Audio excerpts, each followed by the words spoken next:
So here's the nilagang manok, still steaming hot.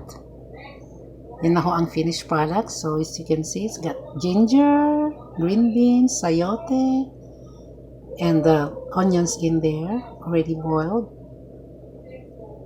And here's the pot, one pot of.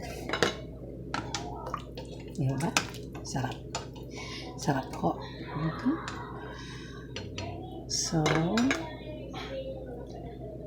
still steaming.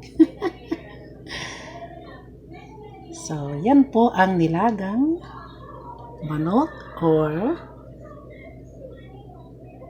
there you go.